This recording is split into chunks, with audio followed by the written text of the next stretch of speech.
Well, thank you so much, and I appreciate everyone who's taking part in this event.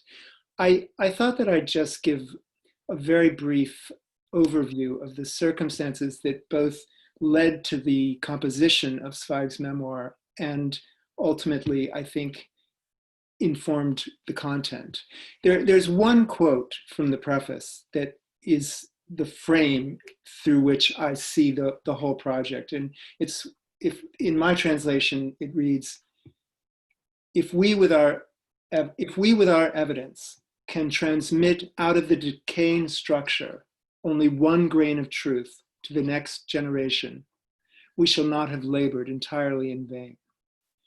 And I think that this is very crucial because it situates Zweig's memoir not as a confessional project, not as an effort to disclose some great secret about his life, but rather to teach and to instruct the next generation, perhaps even more than his own. I thought of this book when I got to know it as a kind of message in a bottle to the future, hopefully drawing on the lessons of what had gone right and wrong with his own generation in helping to forge a better project after the war ended.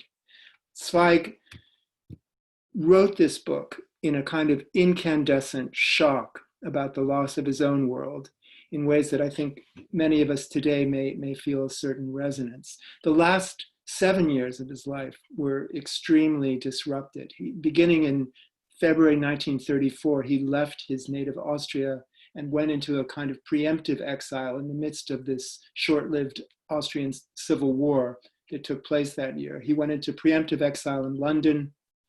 In London, he felt, as he tended to feel in larger metropolises, overwhelmed by his peers, in this case, overwhelmed by fellow refugees, and moved quickly to Bath, where he set up a quite pleasant home for himself, but never felt secure. He never felt completely comfortable in England, which in fact he said he felt lonelier than he did anywhere else in the world.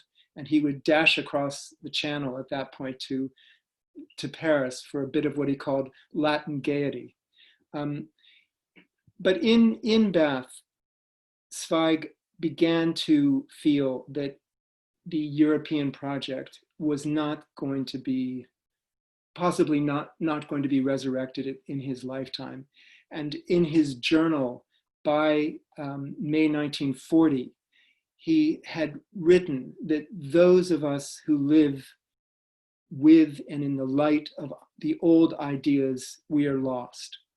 I have already prepared a certain little file, PHIAL. In other words, he had already at that point seriously begun to contemplate the possibility that he'd find suicide necessary. He was very afraid that England would be overrun. At this point, very shortly after, in fact, Zweig left England in the summer of 1940, Bristol, very close to where he was in Bath, was bombed. But more than a sense that his life was in danger, what Zweig felt was that there was no way to bring back what had given his life meaning in terms of European humanism, the value placed on culture, on the arts, the project to make a better world based on less racism, more fellow investment in the ideals of a humanitarian, tolerant society. He went to New York in 1940 and was immediately again felt stifled. He had a lecture circuit that he was going to deliver in Brazil. He went there with his second wife, 27 years younger, Lotta, and had a whirlwind trip across not just the big cities, Rio and Sao Paulo, but throughout the interior. From there, he went back to New York, again felt oppressed.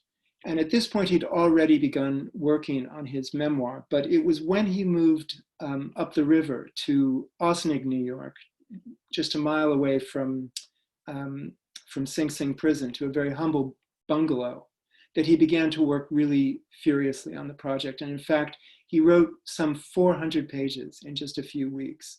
and I think he arrived in Ossining in June, and he'd finished the first draft of his memoir already by the end of July.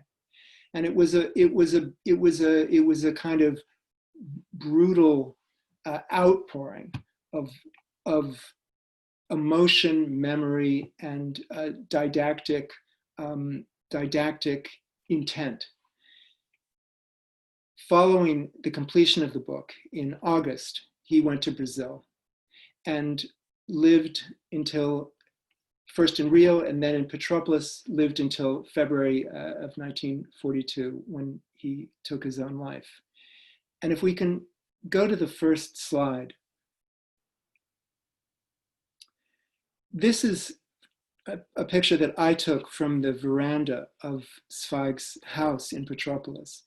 And it was really when I visited there that the enormity of the trajectory that his life encompassed really came home to me. This man who'd been at the center of virtually every major artistic project in Central Europe and to an extent in France for much of his life, was in a remote, extremely humble hamlet. And this house it was not a glamorous house. It had a great view, but it was very, very simple. And he was constantly reflecting on the drama of this transition. And in fact, he talked about both the lack of erudition of the people amongst whom he found himself, but also about their inborn civilization and humanity, which increasingly came to seem to him to be as valuable as the cultural achievements of his own generation, which had somehow culminated in this disastrous political meltdown. The next picture, please. This is the cemetery where he and Lotte are buried. It's a haunting place just outside the town of Petropolis. Next picture, please. This is Zweig as a child. He was born in November 1881 in Vienna. His father was immensely wealthy, and he both grew up with an enormity of privilege and access, and also then became a very self-made millionaire on the basis of his own writing. But he was conscious of his wealth, and I think outside of some dandyish propensities for alligator shoes and fine cigars and a few treats, he lived relatively modestly. And his father was very, very strict about their own access to the wealth that he had accumulated. Next picture, please. This is currently a hotel, but the building in which Zweig grew up with his parents. And the contrast between this space and the apartments that are in this building and that bungalow in Petropolis is something to think about. Next picture, please. This is the house in Salzburg where Zweig lived for the most productive years of his career. It had been an archbishop's hunting lodge. It's impressive, but when he and his first wife, Friederike, moved in there immediately after the First World War, it leaked terribly, it was a wreck, and it was also very isolated. It's up a hill above the city, and Zweig always sought for that kind of removal to do his own work, and at the same time he oscillates between wanting a gregarious immersion in people who can stimulate his imagination, people with whom he might fall in love, and the ability to work. And so this was the compromise that he made. Next picture, please. Here he is with his first wife at their house, again in Salzburg, looking very much the country squire. Next picture. And this is a picture of Zweig that it's undated, but probably in the very end of the 1920s or very beginning of the 1930s, end of the 1920s, I would guess, when he's really at the height of his fame. He talked about signing hundreds of autographs a day sometimes. The lecture tour that he gave in Brazil that I mentioned earlier was better attended than any literary event in the history of either Rio or Sao Paulo. There were thousands and thousands of people lined up to see him. And one of the reasons that he decided to go to Brazil at the end was he had discovered this fame anew at a point when his books were banned in Europe. He wrote at one point home to Central Europe from Brazil saying, "I feel like Marlene Dietrich." Next picture, please. This is a picture taken from just outside of Hitler's eagle's nest that actually includes the hill on which Zweig's house sat in Salzburg. And Zweig was obsessed with this physical proximity between himself and the man who he saw as his nemesis. And in fact, wrote about, I took pictures from both sides of this perspective, from his house and from the eagle's nest. And it's true that with binoculars, you could see someone practically walking on his terrace. Next picture. This is the document that he had in September 1940 when he was in the United States, coming to the United States, and he described himself as formerly author, now expert in visas. And one of the ways in which Zweig felt his life had really deteriorated and had lost its real point was the erection of borders that began post-World War I, but then obviously reached inconceivable levels by 1940, by the time the Second World War began. The number of papers, the number of transit visas and entry visas, exit visas that you required was part of what drove him quite mad. Next picture. And this is the house in which he composed most of The World of Yesterday. And there's something I thought kind of haunted about the place. You can go, it's privately owned now. There's, the last time I went, at least, there was no marker. It's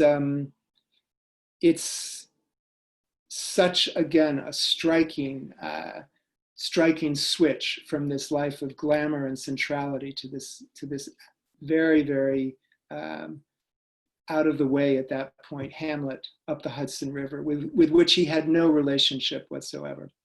It's unclear exactly how the house came onto his radar. There were a few German emigres not too far away, but he was essentially entirely isolated there and may have gone specifically to Prochnik because he had Lotte had a niece who was in school not far away from there.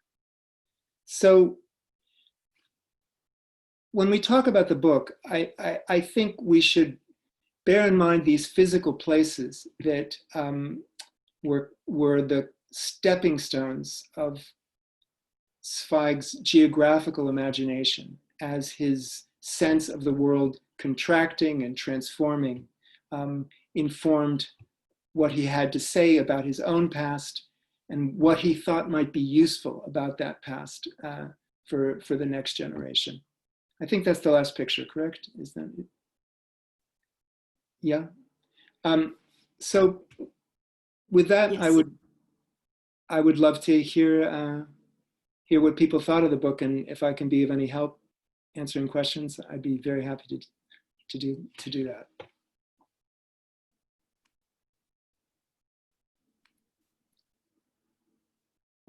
All right, thanks, George. I can jump in here. There's two other slides that follow this presentation. So, Katharina, you can go to the next one. Oh, if we flip back for 1 second, that picture just shows Zweig in Ossining. Again, this would be 4 or 5 months before he killed himself, and I just think he looks like he's sitting on the steps of that house I just had a picture of, and I think he looks like the saddest man in the world there. Okay, Papa, lass uns beide da jetzt schon mal hingehen. Okay. So you can go on to the next one, Katharina. Okay, so I just wanted to mention very briefly that we do have some Zweig material at the Leo Baeck Institute, and it's largely in the form of correspondence. It's usually just a piece here and a piece here, but we do have a body of letters between Stefan Zweig and Sigmund Vorberg, and this picture is part of one of those letters, and in these letters, Sigmund Vorberg, who was a banker in London, and Stefan Zweig discuss quite a bit about current political developments and also the role of and future of Jewish identity. So they were written over a long period of time throughout the 20s and into the 30s. This first image, you can see that he has his own paper with the mark on the upper left. That's his ex libris mark. And then the next slide is, so it's a handwritten letter from Stefan to Mr. Vorberg. So I just included that so we could all see his signature. I think it's also nice that they have his trademark violet ink, which is arguably another aspect of his slightly dandyish proclivities. Yeah.